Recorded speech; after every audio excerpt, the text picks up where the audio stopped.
Welcome back, guys. So we've been looking at a lot of these different types of Pandora's box devices lately, and today we're going to be looking at the Pandora Box DX Arcade 3000 Games console mini game player with wireless controllers. That's the name of it listed on ploylab.com. They did provide this for purpose of review, but you guys know me, I am brutally honest, no matter if I bought it or if it was sent to me.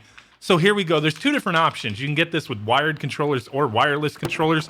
And I'm pretty sure either way, after using these wireless ones, they're just junk, crappy, wannabe PlayStation 2 controllers. Those really felt like ass. Really bad. But we'll test them out and give you guys a better impression in a moment here. So in the box, we got this whole little device, right? It's a little mini arcade cabinet. The Pandora Box DX in it. We get this little manual here. I can appreciate a full color manual that's well written, and this one's not too bad. We got the specifications here. If you can't read that, it's pretty much saying that this thing's got 2 gigabytes of DDR3 RAM at 1866 megahertz, 32 gigabytes ROM, CPU's a quad Cortex A7 1.5 gigahertz, GPU's a Mali 450 MP2 720p resolution. We also get a power supply there, right? Get a 7-inch screen. Pretty nice looking device, if I have to say so myself. It looks pretty nice. The quality's not too bad. The box is already beat up, so we just had to push it aside. We got to look at the star of the show. But yeah, this thing looks nice. Here's the little dongle for the controllers, right? I opened this up initially, and I was like, there's only one dongle. Where's the other one? There's 2 controllers here, and there's 2 USB ports. What the hell's going on? Well, it's a dongle for both controllers. Both of them use that to connect in and play wirelessly. Does it work? Spoiler alert, it works, but just not very well. Back of the box, we got a few little options there. HDMI, if you want to plug this into something else. Audio, volume slider, power, and a little button to get into the menu. The bottom here, as you see, it's not plugged, but there was a little cover that you can open up to access the stick and unscrew the ball top, right? But the little cover that was on the bottom, it was like messed up and it broke. Controllers take AAA batteries, 2s of them. You got a little switch on the bottom to turn them on. We'll test that out in a moment here. We're gonna plug this in and test it, but before we do, I do have a little bit of a teardown just to show you guys what it looks like on the inside. Not gonna completely rip this thing apart, but there you go. You have a little board for the controls there, little cable linking the screen to the main board and, you know, interfacing the controls to the main board as well. So there's that half, right? The other half, here you go, underneath, the little Pandora DX, like mini type board there. You got one speaker on the side, then you got the control stick. There you go. That's what it looks like. Not too shabby. Not too shabby, but there it is. So, man, when you power this thing on, man, it's a little off-putting. That loud ass like jingle, whatever you want to call it. Here's the controls, the buttons that are included. They're not bad. They actually feel decent to me. They're not arcade style buttons. The stick feels okay, you know, for not being like a Sanwa or Suzo Hap or, you know, Saimitsu. It still feels decent. The buttons are okay. I think it's passable.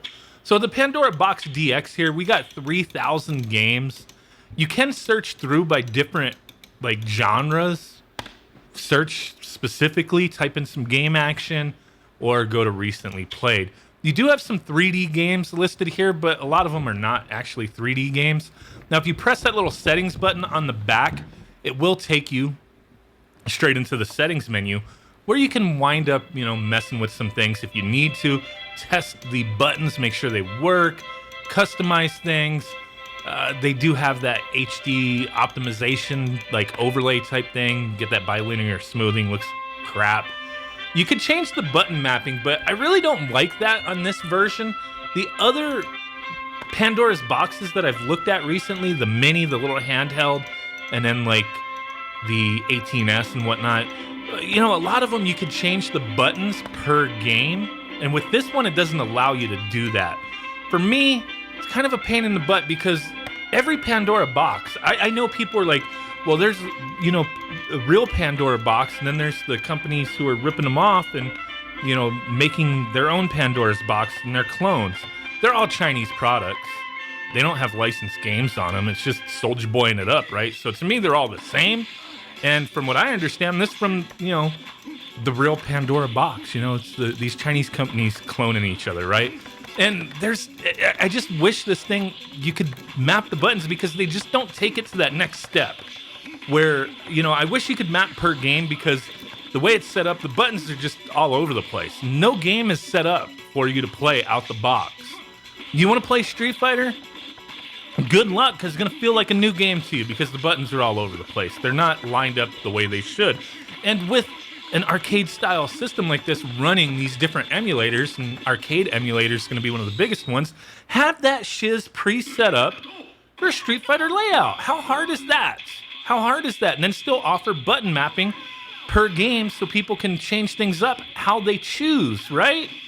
This one doesn't allow that. That's one of my biggest complaints, because if I do set it up for Street Fighter, which is a pain in the ass, because what you have to do is you have to go in there, figure out what each button does, document it, map it out, and then remap it so you understand where everything's supposed to go, right? It's a pain in the butt. But then once you do that, now other games are going to be funky. You know what I mean? You want to play Mortal Kombat, it's not going to be right. You want to play some Super Nintendo games, some PlayStation 1, not going to be right. I just displayed there using the that boo-boo PS2 wireless controller, and it is god-awful. I'm not sure if it's because it's got that dual band, or what, not dual band, but, it's got that dual frequency going, whatever, maybe I don't know. I'm not a scientist with those terms, but you know what I'm saying. It's allowing two controllers to be synced to it at once. I don't know if there's an issue with that, because those controllers, not just feeling like crap, I mean, they seem to function okay.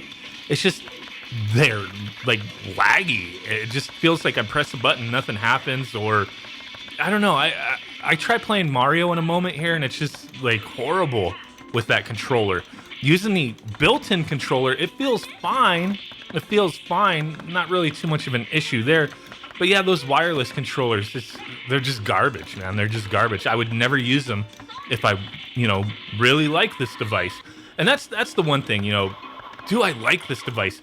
I think it looks like a quality device, being, a Pandora Box type system that's, not official, right? No matter who made it, it's not official. They didn't, reach out to the Crash Bandicoot team and say, hey, can we have your game on here? None of that happened. But even if I wouldn't use those stupid controllers. I would try to find something else. But my other issue here is, and it's not apparent in every game, but with this Pandora Box DX, I did a little bit more research because I was like, is this just me? Is there something going on here?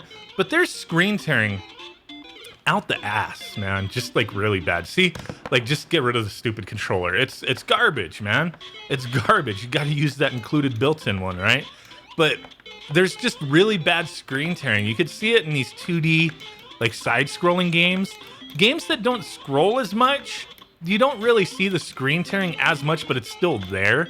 It's very apparent for a device like this. And from what I've heard, it's not just like, it's not the screen of this device. It's just the Pandora Box DX is plagued with that issue, having that screen tearing. And for me, I mean, that's really distracting. It reeks of poor emulation. When you have an emulation device and you got screen tearing going on, that to me, it's so bothersome. And there's so much that seems awesome with this device, but then that screen tearing just ruins it.